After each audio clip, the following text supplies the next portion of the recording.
Autêntica FM.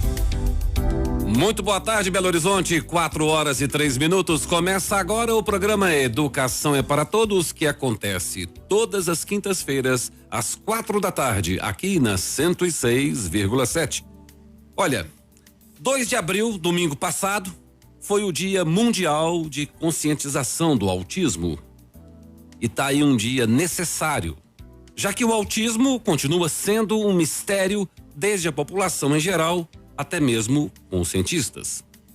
Mas essa realidade é que aumenta a responsabilidade de todos em incluir aqueles que têm a condição de autista. E é claro, tudo isso tem que passar pela educação, tanto para e com os autistas que tenham a educação formal, como também para e com a escola, que deve ajudar a conscientizar sobre o que é o autismo. É sobre isso e muito mais que nós vamos falar agora com a professora psicóloga especializada Zumari Brito. Zumari é também pós-graduada em psicologia hospitalar, dificuldades de aprendizagem, filosofia e psicanálise, com mestrado em mídias e conhecimento. Sua especialização aconteceu pela Child Behavior Institute of Miami. Ela é professora universitária e atualmente trabalha com formação de professores, tecnologias assistivas, comunicação suplementar e alternativa para crianças e adolescentes com autismo, altas habilidades e deficiência intelectual. Então vamos falar agora com a professora Zumari. Boa tarde, professora. Muito obrigado por aceitar o convite de participar aqui do programa. Boa tarde, é um prazer enorme estar podendo abrir uma roda de conversa, né? Um tema tão importante. Eu falei o seu nome correto? Interessante. Zumari, isso mesmo. Zumari, tá certo.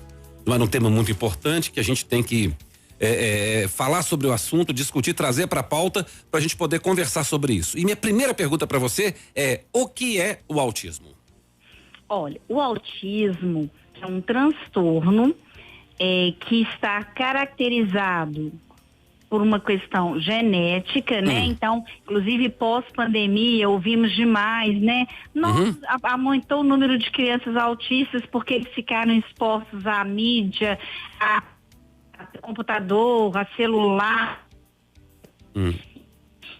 Não procede, né? Essa é uma informação que não é baseada em evidência, não é uma informação científica, né? Sim. Tanto é que é um transtorno que você já nasce com ele e você vai morrer com ele. Então nós vamos desenvolver algumas habilidades, mas o transtorno está posto. Inclusive, antigamente pedia-se para renovar o laudo, porque a gente fala autismo, mas agora pelo CIT-11 não é autismo mais, é transtorno do espectro do autismo, né? Porque é um guarda-chuva, engloba muita coisa. E antigamente pedia. Eu não estou ouvindo a professora direito. Rony. Oi? O telefone tá próximo aí aí. Tá me ouvindo? Agora sim, professora. Ah, tá. Então, como eu estava dizendo, essa questão da renovação do laudo, ela não procede, porque a pessoa nasce autista e vai morrer autista. Ela vai desenvolver habilidades que vão fazer com que ela atue de uma forma mais positiva, mas o transtorno, ele está aí, né? Então, não procede. Não procede, não é por causa da pandemia que as crianças ficaram expostas à mídia e tal, não tem, isso aí é uma falácia, né? Não tem fundamentação científica. Entendi. Inclusive, as pessoas falam agora, mas por que tem tanto autismo agora, aparecendo tanto caso? O que a gente tem que ver? Antigamente, existia uma dificuldade no diagnóstico, né? O autismo, ele já aparece com o bebê, com a criança pequenininha, com 9 meses. E aí, o que a gente tem também? Os pediatras não estavam habilitados para também fazer as escalas de desenvolvimento, para saber se existe um risco, para fazer uma intervenção, para acompanhar. Então, não é que o autismo apareceu agora. Ele sempre esteve. Só que agora, como a gente estuda mais, os pediatras também, as crianças vão novinhas para a escola, as professoras também já estão com o olhar mais aguçado para ajudar, né, nessas pistas, para que a gente não perca o prazo de intervenção. intervenção. Então é por isso que agora se fala tanto.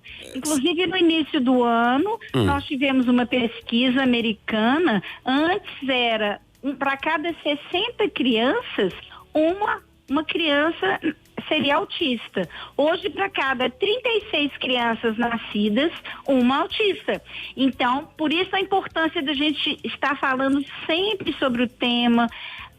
A gente está capacitando as professoras, capacitando os médicos, para todo mundo ajudar nas intervenções, porque não está na nossa casa, mas está próximo do nosso vizinho, está dentro da nossa igreja, está no parquinho, está na escola, quer dizer, é política pública, né? A senhora está falando aí, então, que o diagnóstico hoje está mais aprimorado a ponto da gente poder ter condição de identificar e diagnosticar esse transtorno e tornando um assunto mais popular. Não é que não existia antes, né? Então, se a gente fizer uma grosseira comparação aí com por exemplo, as pessoas que tinham aquela transtorno de bipolaridade, né? Uma coisa, aí todo mundo passou a ser bipolar. Isso. Essa coisa caiu na moda, né?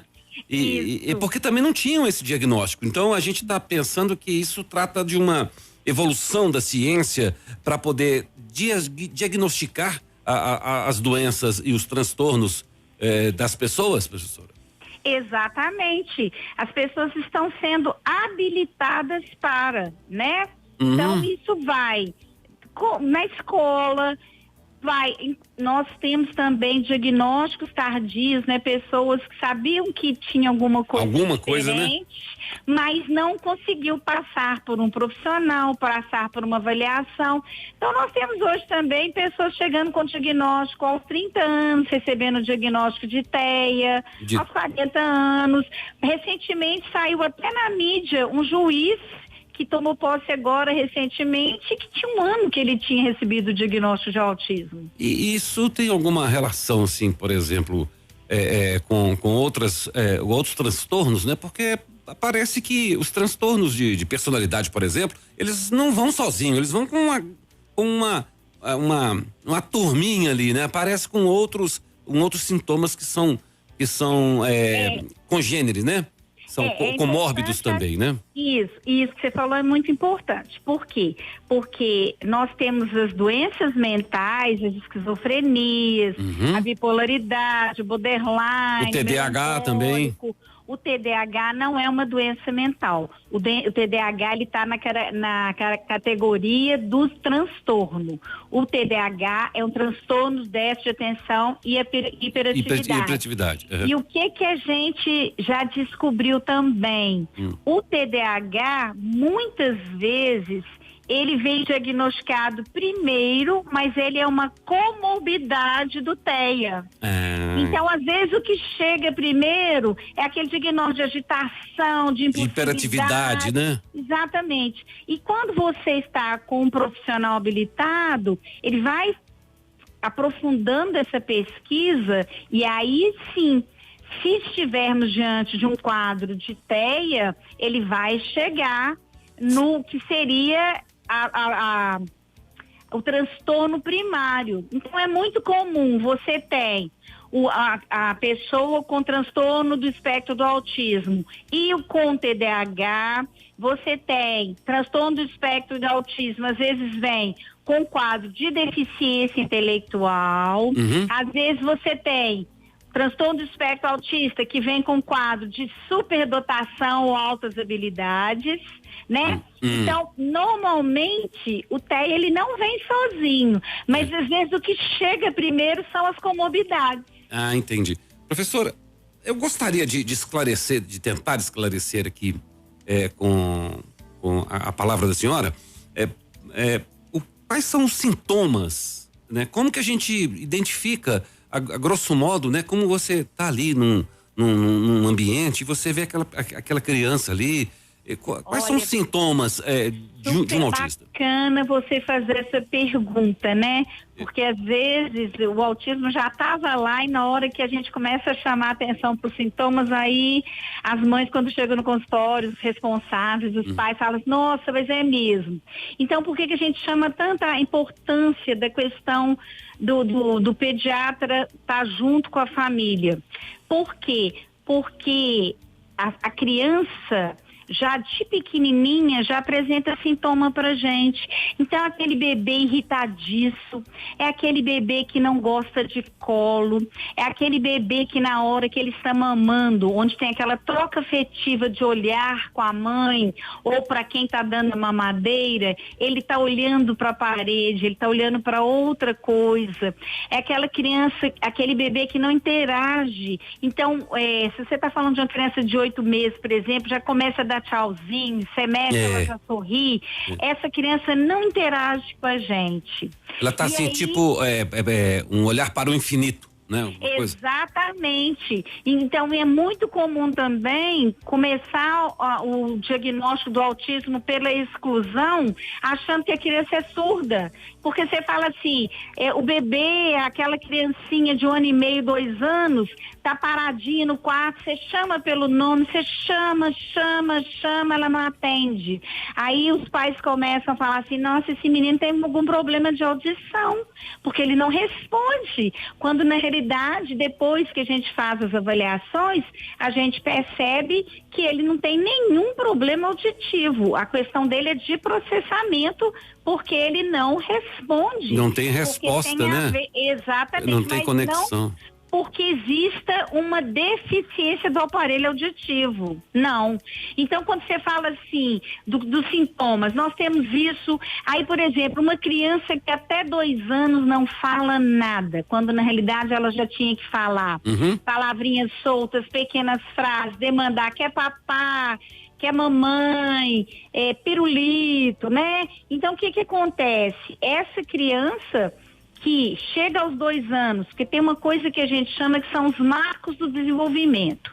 Então, não que todas as crianças sejam iguais, mas a gente tem um leque onde a gente espera que até 2 anos a criança atenda pelo nome, ela responda quando a gente sinaliza um tchau, ela aprenda a brincar. Ela interage, né? Tem conexão. Exatamente. E aí a criança não acontece isso. Então, quando a gente pega a criança mais pequenininha, a gente já vê nitidamente isso. E aí nós temos outras questões também. Criança que não suporta o toque, criança que começa comendo, chega a 2 anos, para de comer, não consegue mais comer, entra num quadro de seletividade alimentar violento, não consegue sair em lugar onde tem barulho, onde tem cheiros. Então, são aquelas pistas que ela começa a dar pra gente. Agora, veja bem, nem toda criança que tenha dificuldade com cheiro ou com barulho é autista, né? A gente tem que ficar atento, é um conjunto de coisas, né? Mas são coisas que chamam atenção pra gente. Então, que a gente detalhes, tem que ficar atento. Exatamente, porque às vezes você tem uma criança que não vai falar aos 2 anos, mas é uma criança, por exemplo, que não recebeu estímulo nenhum, que não vai pra escola, que a casa só tem adulto, o pessoal põe ela na frente da televisão o tempo todo. Aí na hora que você tira essa criança desse ambiente, ela vai pra estimulação, ela chega no marco de desenvolvimento dela certinho. Né? Por isso que a gente fala da importância da intervenção, para a gente saber trazer ali uma facilidade para a pessoa, né? Uma qualidade de vida melhor, né? Principalmente, por quê? Porque o diagnóstico do autismo também, ele vai muito pela exclusão. Então, se ofereceu tudo, a criança não desenvolveu e ela não tem nenhuma questão orgânica interna, ela não é surda, ela não tem um problema fonoarticulatório, ela não tem um quadro de deficiência severa, aí a gente fala assim, tem mais coisa aí. Professora, o que é altas habilidades? Altas habilidades são aquelas crianças que antigamente a gente falava superdotadas, né? São aquelas crianças que têm um talento a mais para uma área ou para várias áreas, né? Então são aqueles talentos. Por exemplo, você pega uma criança de 2 anos que toca piano de maneira exímia, né? E tem alguma relação com o autismo? Nem toda pessoa que tem altas habilidades é autista e nem todo autista tem altas habilidades, mas é um quadro muito comum da gente encontrar. Inclusive é comum da gente ver nas universidades, né? Esses talentos que chamam a atenção da gente, muitas vezes tem uma estrutura também de um transtorno do espectro autista.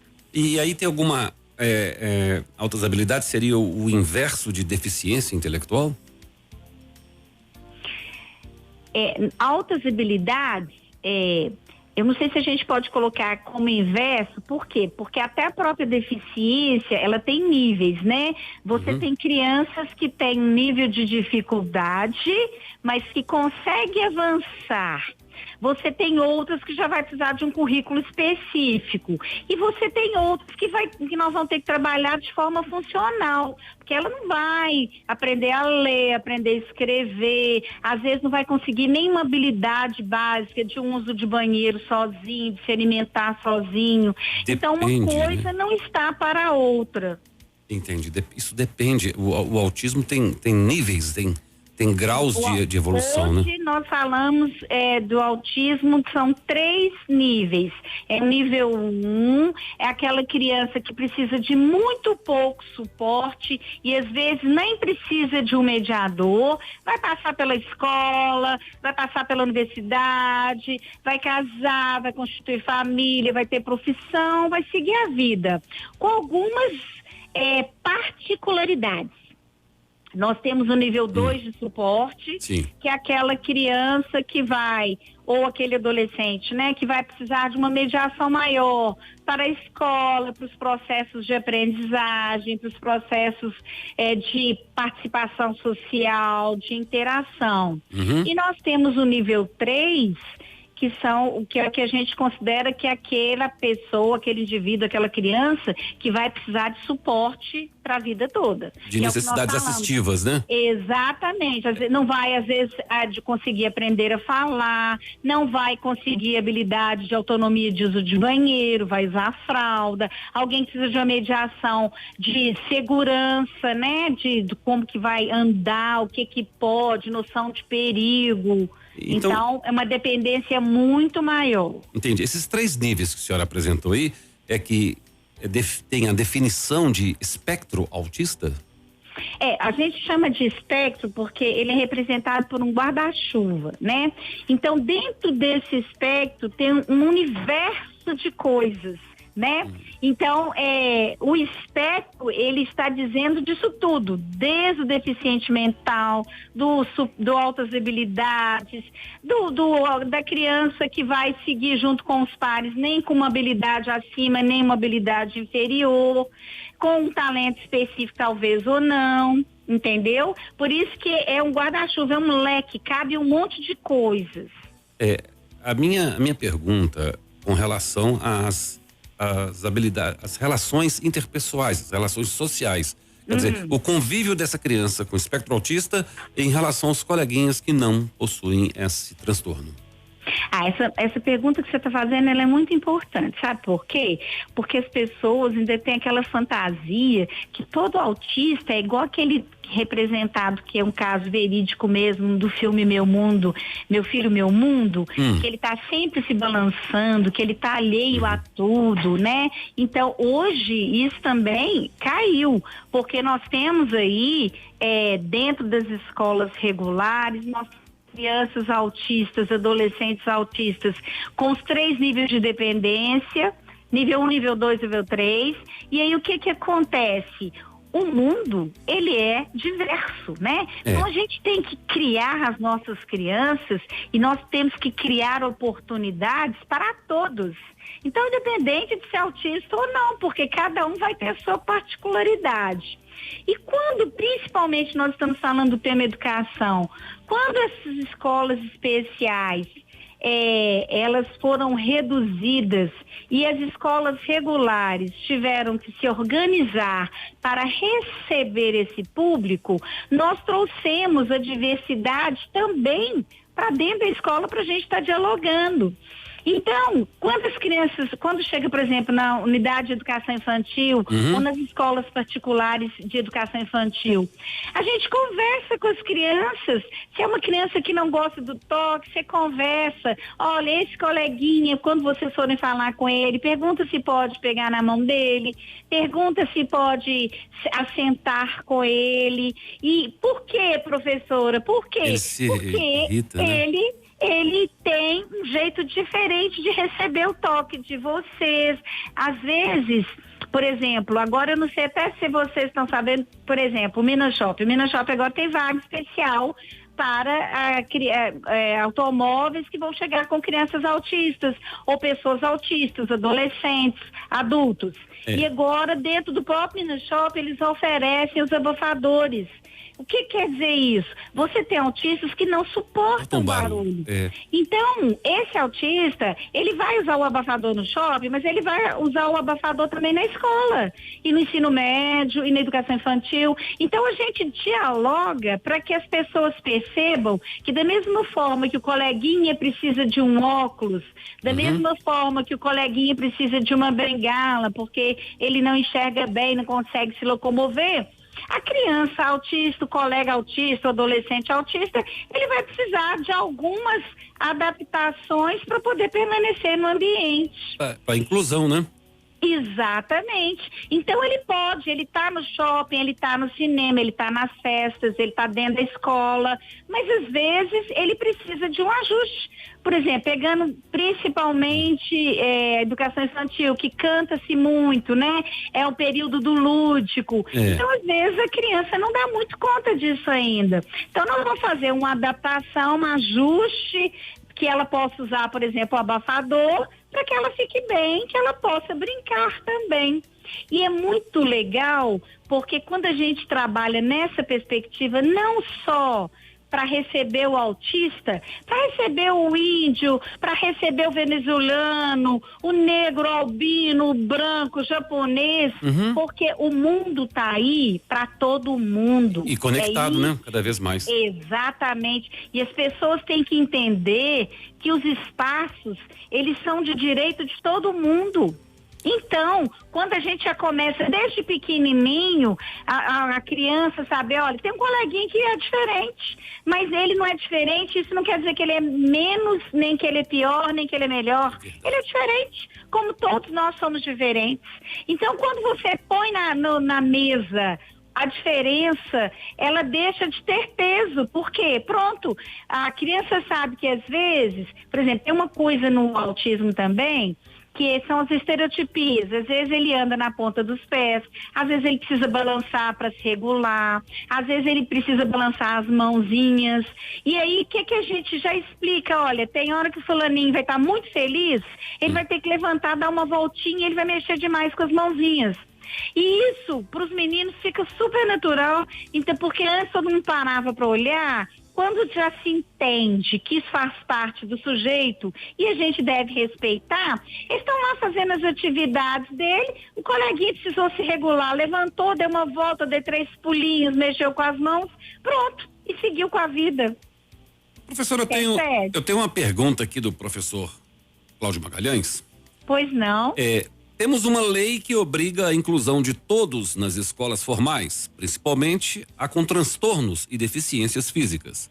Uma parte acredita que essa é uma lei necessária, pois é preciso integrar a criança autista nos ambientes tradicionais sociais. E que se alguém se propõe a ter uma escola, que seja o Estado ou um empresário, é preciso se preparar para isso, já que há quem diga que tal política é até prejudicial, pois com a falta de estrutura e de metodologias específicas, o aluno não só não aprende, quanto se isola ainda mais e ainda poderia prejudicar aqueles que não têm a síndrome, eu digo transtorno, né? Qual que é a sua visão? Olha, eu parto do princípio que, independente de você falar que você está recebendo na sua sala uma pessoa com deficiência, você tem na sua sala 20, 30 pessoas que vão ter demandas diferentes. Então, um planejamento que eu faço de um ano não serve para outro ano, porque cada turma tem o seu perfil. Agora, eu acho que é enriquecedor você ter as diferenças na sala, mas realmente é desumano você manter pessoas com demandas diferenciadas e você não se preparar para recebê-lo. E aí, quando eu falo se preparar, não é só treinar o professor estudar, não. Eu estou falando realmente que você tenha materialidade, que você tenha, às vezes, um espaço onde, pegando a questão do espectro autista, quando ela se desregula muito, que ela precisa ir para um lugar mais neutro, com menos barulho, com menos pessoas, né? Então, o que acontece? A política ela é posta, né? Nós tivemos ganhos, porque aí nós abrimos as portas para que todos possam frequentar a escola, mas a gente ainda precisa avançar muito ainda. Nós precisamos avançar em políticas públicas de formação de professor, de materialidade, e aí eu vou te falar que isso vale para todas as redes, tá? Não é só rede pública, privada não. E pública, né? Exatamente. Eu vou te falar que a particular, ela ainda está mais defasada do que a rede pública. Não restou dúvidas de que a educação assistiva ela é fundamental para a diversidade, né, professora? Exatamente. Agora... E quando a gente fala de educação assistiva, porque a gente está ampliando, né, que são os recursos que a gente pode dar. Que não fala, você vai entrar com uma comunicação através de cartões, por exemplo, para que ela tenha autonomia e para que ela possa fazer entender no ambiente que ela está. Agora, nem todos os professores estão habilitados para trabalhar com a comunicação assistiva, por isso que a gente precisa avançar. Agora, em termos de políticas públicas, nós temos muita formação sendo oferecida no âmbito particular, mas agora nós já avançamos também. O SUS tem uma plataforma onde ele já oferece, principalmente do transtorno do espectro autista, formação de qualidade totalmente gratuita e variada, diversificada, desde professores até pais. Então a gente está avançando. A nossa perspectiva O telefone está falhando, professora. Oi, eu não vou colher isso, tá me ouvindo? Agora sim, a partir da nossa perspectiva que... A nossa perspectiva é que no futuro próximo nós vamos ter ambientes muito mais acolhedores e propícios para o desenvolvimento dessas pessoas, incluindo até mesmo a formação do profissional que vai trabalhar. Porque o que acontece? Às vezes você fica muito assim, o professor fala, eu não aceito, eu acho que isso é um atraso, isso atrapalha a minha sala, eu não tenho formação para isso, mas às vezes as formações estão aí e a pessoa também não quer. Percebe? Porque quando você só tem formação no ponto de vista de você ter que fazer um investimento financeiro, tá certo. Mas hoje em dia nós já temos muita formação de qualidade, completamente gratuita, e as pessoas não buscam também. E isso é muito, por exemplo, eu já tive que dialogar, de fazer reunião de pais em escola, em que os pais estavam questionando que era prejudicial ter uma criança deficiente na sala, que ia atrasar o desenvolvimento dos filhos deles, né? Então, assim, olha pra você ver o tanto que a gente ainda precisa avançar. Até mesmo porque quando eu trabalho com as minhas professoras, eu falo muito isso. Eu falo, gente, hoje nós não estamos deficientes, mas eu posso sair ali, ser atropelada e ficar paralítica, ou tetraplégica, ou cega, ou surda. E aí, como é que faz? Né? Porque nós temos que criar estratégias de ir lá ao shopping, de cinema, de escola, acessibilidade, né, professora? Para todo mundo. Pra porque todos. mesmo que você não tenha isso na sua casa hoje, nada te garante que no futuro você não vai ter. Então a gente tem que ter qualidade para todo mundo. Professor, eu vi que tem uma identificação, uma carteira própria para o autista, para ser identificado em determinados ambientes. E talvez, acho que até um crachá também. Isso. A senhora pode falar sobre isso? Nós temos hoje, aqui em Minas Gerais, a gente já tem o CIPTEA, que você entra no Gov, você já agenda e faz a carteirinha, completamente gratuita, precisa só ter o laudo, né? Um laudo respaldado com o CID, por um médico e tudo mais. Esta carteira, ela não substitui ainda, porque em alguns estados nós já temos a própria carteira de identidade que já vem identificada no caso de uma criança autista. Aqui em Minas isso não foi implementado ainda, mas estamos caminhando para. Agora, essa carteirinha ela já é suficiente, porque, por exemplo, você está no shopping, sabe aquela praça de brinquedos e tudo mais? Você já pode apresentar, você vai num Parque Guanabara, você está num posto de saúde. Hoje nós já temos hospitais, super bacana, Hospital São Camilo, o Hospital Padre Anchieta, já está preparado para isso, que a gente sabe que você chega hoje, um hospital que você tem uma fila de espera de 3, 4 horas, a criança se regula, ela não dá conta, né?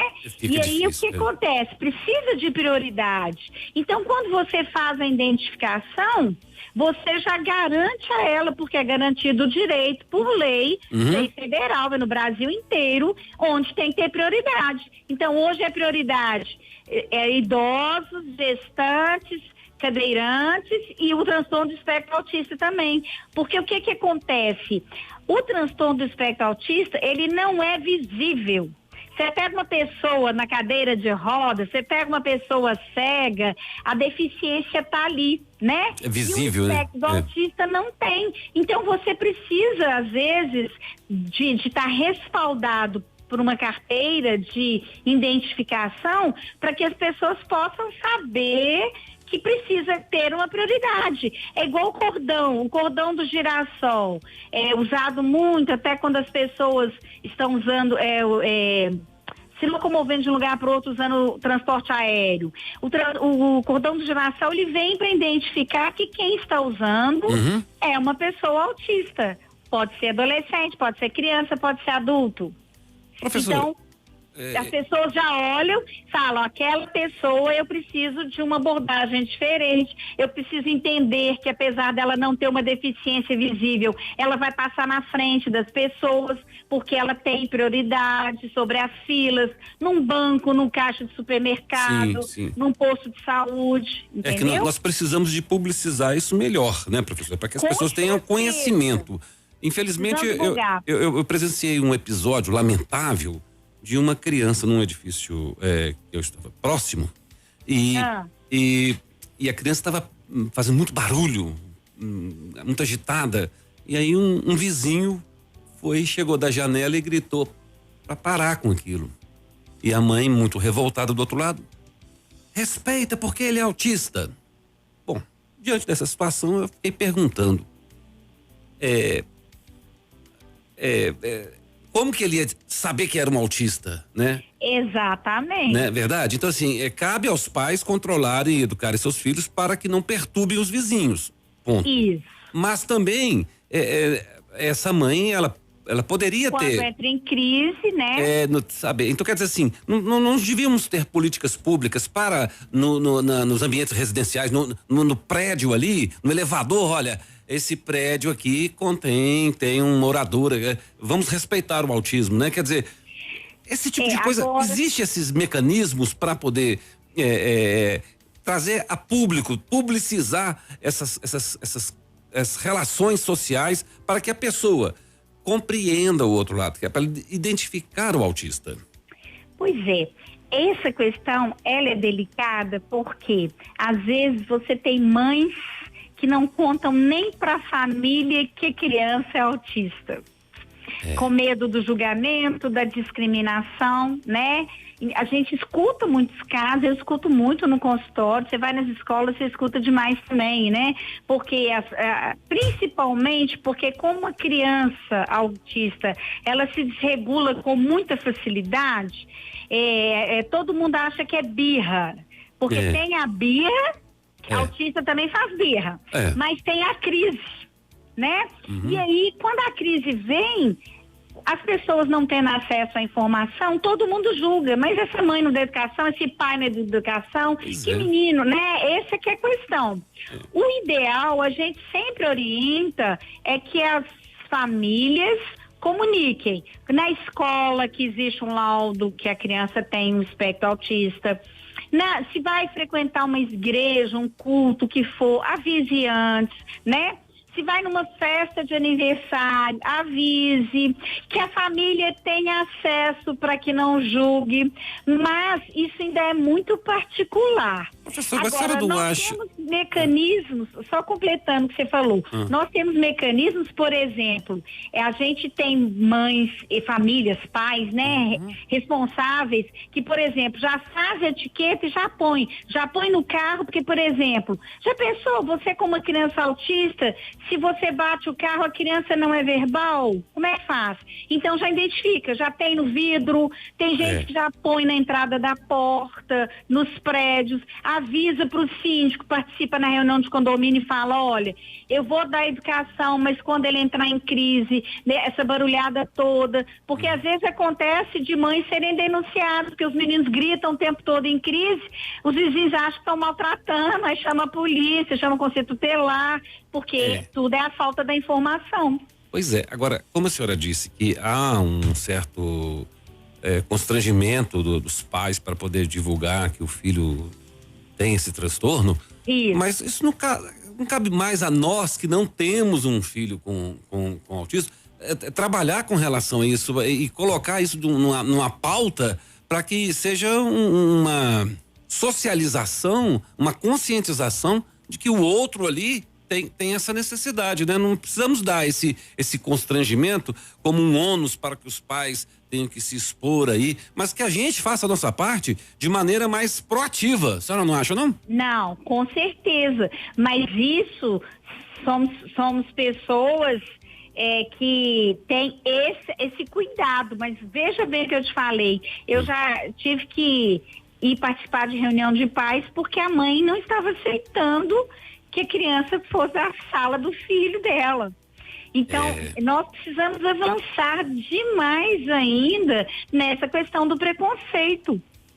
É complicado, né, professora? Não eu tenho aqui uma outra pergunta. Pois não. Nos últimos anos, o autista tem sido midiático. Séries de TV como O Bom Doutor e Uma Advogada Extraordinária têm mostrado jovens em profissões complexas. Isso. O quanto essas séries romantizam o sujeito autista e podem prejudicar a conscientização do transtorno ou, ao contrário, elas apresentam uma realidade mais comum do que se imagina. Aquela que o autista pode ter uma vida social regular, tendo profissão e relacionamentos tradicionais? Eu acredito que ajuda na conscientização.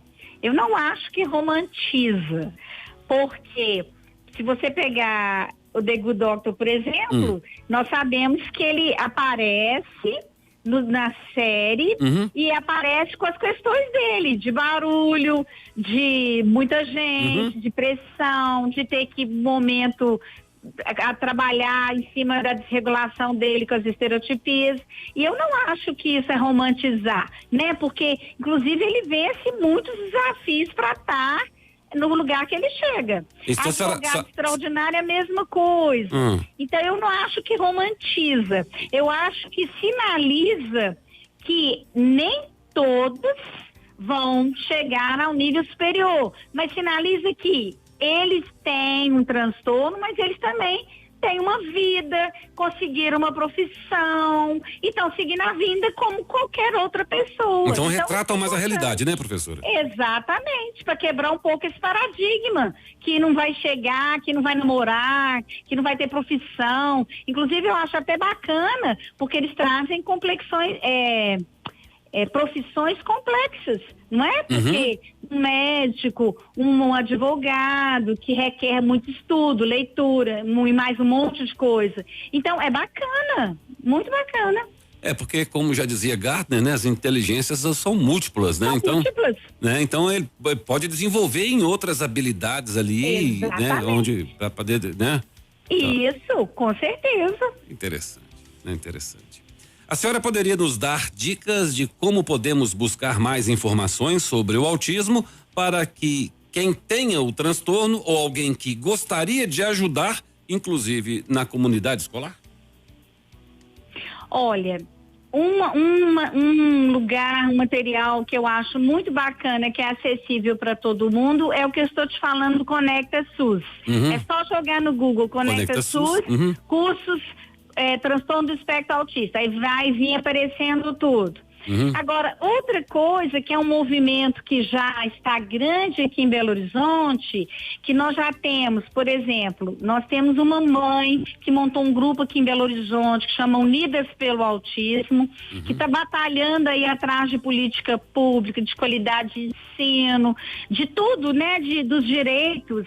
Então, as mães interessadas também podem jogar no Google ou procurar Unidas pelo Autismo na figura da Catiene, que é a administradora, e ela é super bem-vinda para poder abrir e entrar.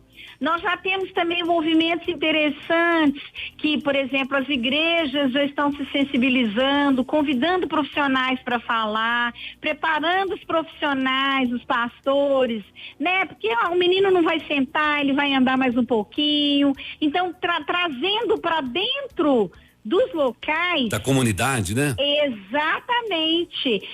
Como lidar, o que a gente pode fazer, né?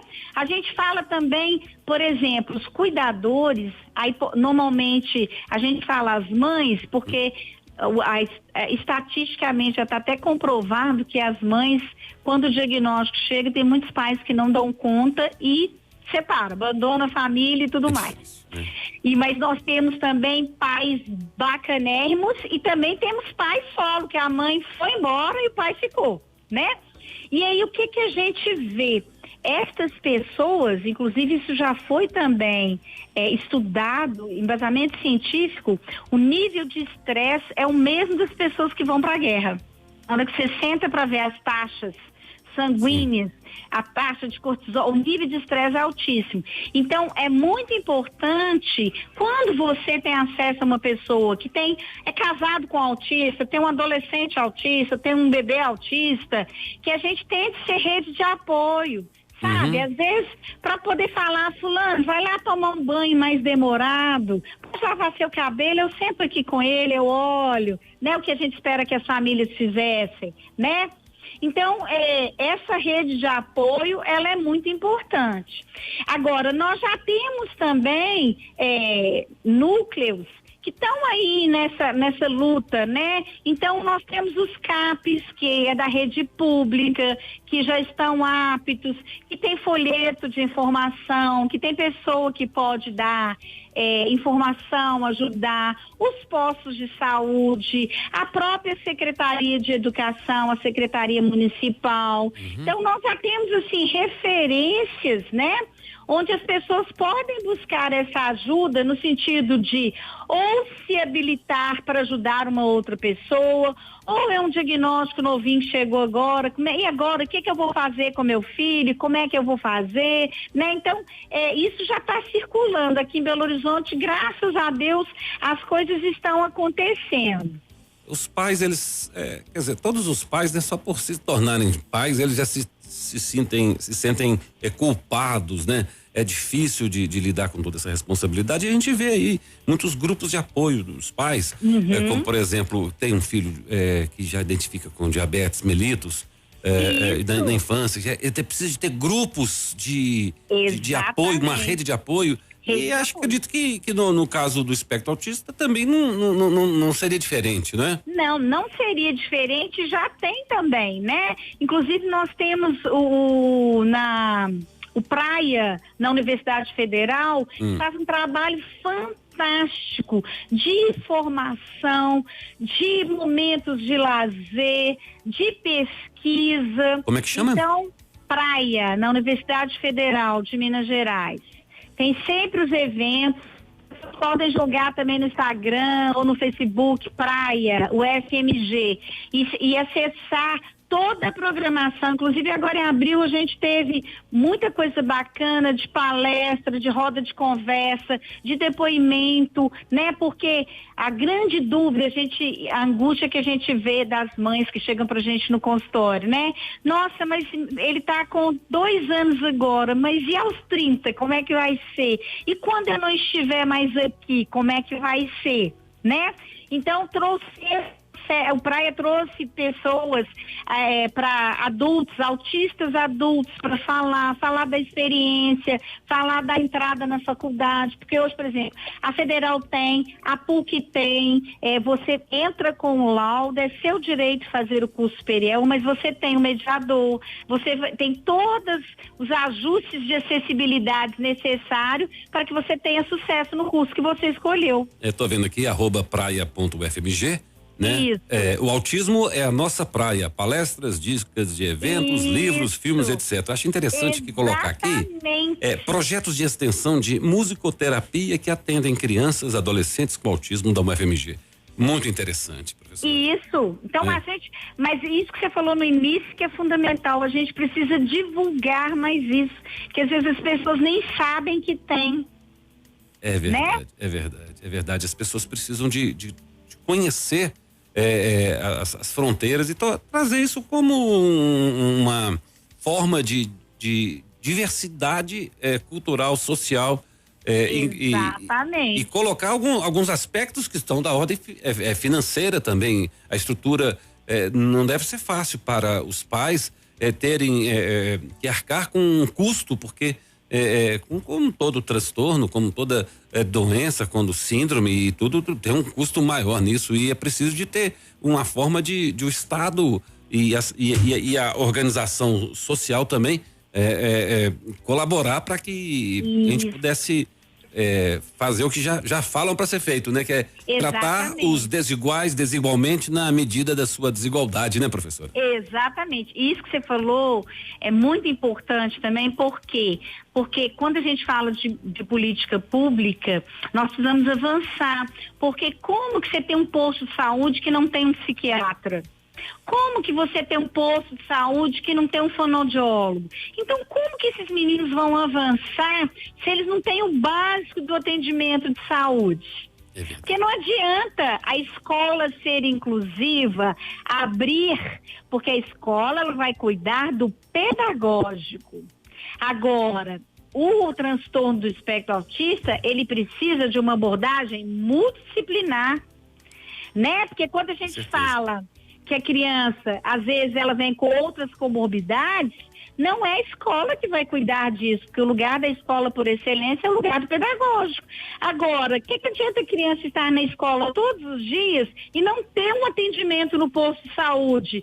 Uma criança que não dorme, que precisa de um psiquiatra para prescrever uma medicação, uma criança que não se desenvolve a fala, mas que não tem nenhum problema fonoarticulatório, precisava de um fonoaudiólogo para estar trabalhando, uma criança com questões comportamentais severas, que a gente precisa de um psicólogo com uma formação específica, para uma abordagem específica, e isso a gente não tem. Então a gente precisa avançar demais ainda, principalmente no que diz respeito à parceria da saúde com a educação, porque ela não existe, ela é inexistente. Devíamos pensar sobre isso, né, professor? Trazer isso para a pauta, colocar isso na agenda de políticas públicas para discutir esse papel importante, né? Exatamente, isso. E avançar, né? Então, assim, se não tem psiquiatra, pronto, vamos abrir concurso, né? Se não tem um fonoaudiólogo, vamos fazer, vamos pensar se não dá para ser em todos os postos, cada regional vai montar um núcleo, não sei, vamos pensar, porque essas crianças precisam ser atendidas, porque quando a gente fala de marco de desenvolvimento, se eu perco o time, se uma criança não é estimulada com 1 ano e meio, quando ela chega para mim aos 10, ela já perdeu muita coisa. É verdade, professora. Tem que ser desde pequeno. Exatamente. Quanto mais cedo as intervenções elas começam, mais sucesso essa criança vai ter. Para ter qualidade de vida, né? Exatamente. E a qualidade de vida não é só para a criança autista, é para a família também, né? Exatamente, é para todo mundo. Né? Porque você pensa, uma criança que é muito comum. Às vezes a gente tem casos de autistas que eles não dormem. 2 dias sem dormir, 3 dias sem dormir. Como que as pessoas que cuidam, como que fica a saúde dessa pessoa? Porque normalmente o cuidador, ele não está por conta só dessa pessoa. Ele tem outras coisas, outras crianças, outros papéis sociais a serem desenvolvidos, né? Então, imagina como é que isso tem um efeito dominó. Para dissipar essa energia toda, talvez a atividade física seja importante para a criança autista. Bacana, né? Também, mas aí a gente precisa. Então, a natação é ótimo, mas você vai jogar uma criança de 9 anos numa piscina com mais 12, com um professor de educação física que não sabe como atuar com uma criança autista? Percebe? A gente então tem que crescer tudo nisso. Muito complexo. Verdade, a gente precisa de crescer nesse sentido. Com certeza. Na informação, inclusive de estar sensibilizando os profissionais que estão formando agora, para que eles também busquem essa ramificação. Formei educação física. Como que é trabalhar natação com autista? Percebo. Então, assim, a gente precisa sensibilizar da mesma forma que a gente vai fazendo isso com o professor da educação infantil, com o professor do fundamental, com o professor do ensino médio, com o professor universitário, né? A gente precisa sensibilizar a todos. Incluir no currículo, né, na grade dos profissionais futuros. Exatamente. Aí de fisioterapia, de educação física, de psicologia, inclusive, exatamente, né? Ué. Então, quer dizer, todas essa multidisciplinaridade tem que ser. Todas. Vai do professor de química ao professor da pré-escola. Porque a qualificação e a sensibilização, porque não adianta você só qualificar. Se o profissional não quiser trabalhar, ele não vai trabalhar, né? Mas essa sensibilização que desperte o interesse das pessoas a trabalhar com a diversidade. Tem razão, professor. Nós temos muito que aprender. Nós temos que avançar. A estrada é longa. Já avançamos, né? Mas ainda precisamos avançar muito. Hoje, quando eu paro para pensar, na minha época, quando eu estudei, não tive o prazer de estudar com ninguém deficiente, nem pelo ensino fundamental, nem no médio, nem na faculdade, nem na pós-graduação, nem no mestrado, nem em lugar nenhum. Hoje meu filho está numa escola que desde o 5º ano ele tem colegas autistas dentro da sala, ele tem colegas com dislexia, sabe? Então, isso que dá esperança pra gente, que você fala assim, poxa vida, hoje o que antes os adultos olham com preconceito, pro meu filho é super natural, ele faz festa de aniversário, mãe, vou chamar fulano também, né? Você sabe que ele vai vir com a mãe, que ele não pode ficar sozinho. Bacana, claro, vou chamar a mãe junto. É disso que a gente está falando. Quando a senhora falou no começo do programa de hoje, sobre a queixa da mãe que não queria que o seu filho tivesse tendo prejuízo escolar em função do tratamento que o colega do filho autista tinha, como trazer assim para baixo o nível de ensino, né? Então esse tratamento, essa compreensão, a meu ver, equivocada, é de que a criança não devia fazer parte. A gente tem que pensar que no mundo corporativo, nas profissões, a tendência no mundo todo é você lidar com essas diferenças e trabalhar em equipe. Então, se o seu filho não tiver pequenininho, aprendendo a lidar com autista, aprendendo a trabalhar junto com outras pessoas que têm outras deficiências, exatamente. E a diversidade como um todo, né? Questão de racismo, de várias pontos de vamos falar assim, de uma forma de social, de diversidade, né? Diferença sexual, enfim, tudo isso. Se ele não tiver dentro dessa estrutura, desde pequeno, aprendendo a conviver com essas diferenças, quando ele chegar na vida adulta, ele vai encarar e vai ser obrigado a passar por isso. E talvez ele não esteja capacitado para tal. Exatamente. E isso é o que a gente fala, é o respeito, né? E isso a gente faz de pequenininho.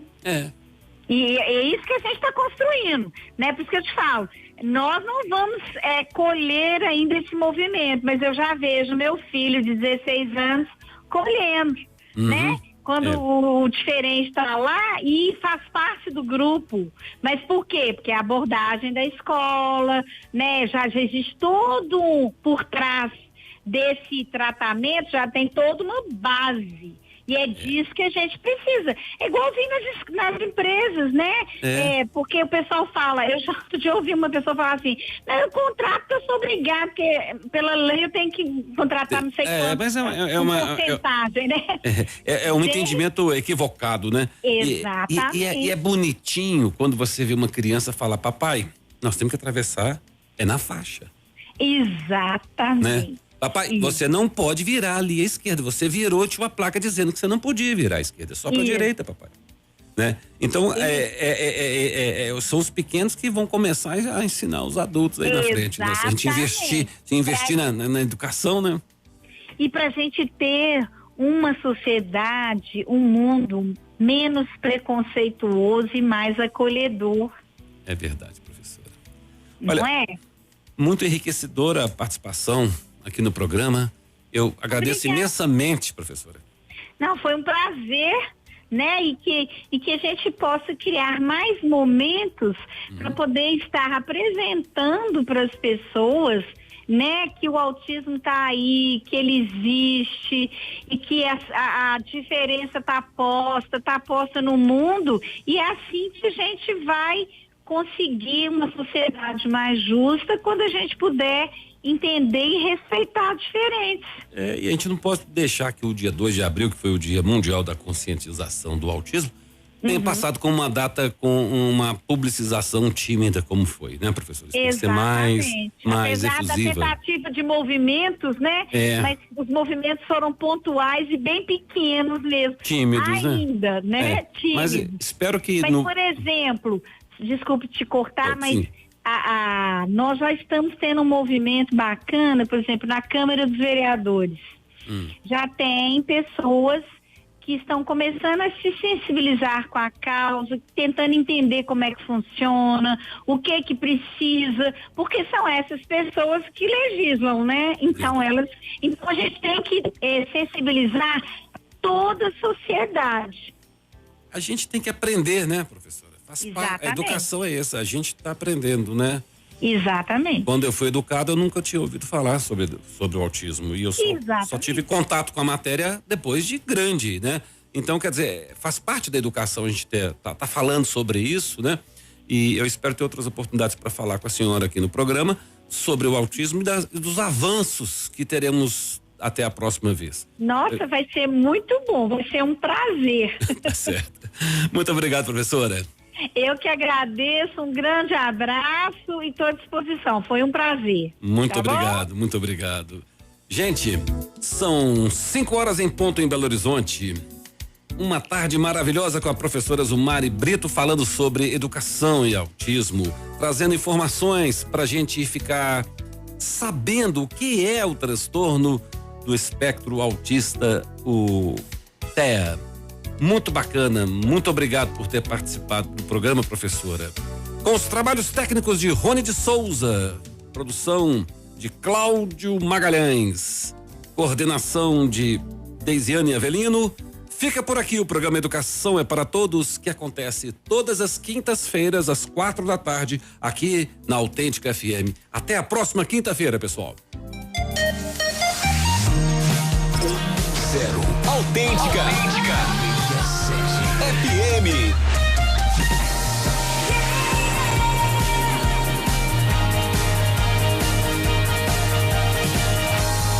Sempre ao seu lado. Autêntica FM.